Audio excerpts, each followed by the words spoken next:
Hello, this is Mr. Collier, and today we're solving problems involving tangents and normal lines. Okay, so we're given an equation, but we're not given the a value, and we're given that at this point the slope of the tangent is going to be 30. Okay, to solve this, first of all, let's find the derivative, which will give us the slope of the gradient, or slope of the tangent. So the derivative is going to be 2ax. And we know that at this point, at this x value of x equals 3, we get a derivative of 30. So if I substitute that into this equation, I get 30 equals 2 times a times 3. We get 30 equals 6a, and we can solve for a. We'll get a equals 5. So we just found the value of a, so this function is actually y equals 5x squared. And to find the b value, we can just substitute into this equation. We'll have b equals 5 times 3 squared. B equals 5 times 9. B equals 45. So we just found the values of b and a. Okay, in the next example, find the coordinates of any points on the curve with this equation where the tangent is horizontal.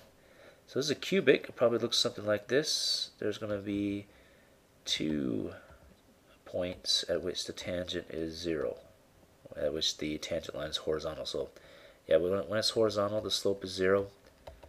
So the derivative is going to be 0. So let's find a derivative first. F prime of x equals 3x squared plus 6x minus 9.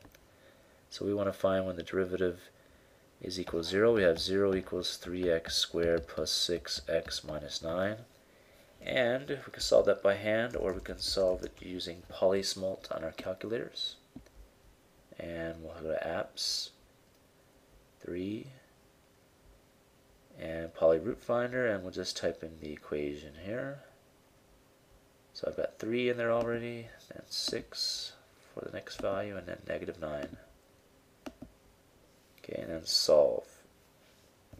So we'll get negative 3 and 1. So x equals negative 3 and 1. So those are the x coordinates of those. Oops, we don't have. Sorry, we don't have the y coordinates. We have the x coordinate of those 2 points. We need to find the y coordinates, and we will find them with by substituting the x values back into the original equation. So I'll have negative 3 cubed plus 3 times negative 3 squared minus 9 times negative 3 plus 5. And then we'll do the other one. It's going to be y equals 1 cubed plus 3 times 1 squared minus 9 times 1 plus 5. That'll be 1 plus 3 minus 9 plus 5, which equals 4 minus 9 is negative 5 plus 5 is 0.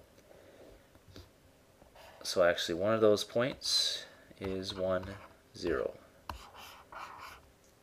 Okay, the other y value is going to be, well, you can work this on the calculator, or you can try it by hand. This is negative 3 cubed is negative 27. This is going to be positive 9 times 3 is positive 27. We have another positive 27, and then plus 5. So that's actually pretty easy. You're going to get the y value is 32, and your other point is negative 3, 32.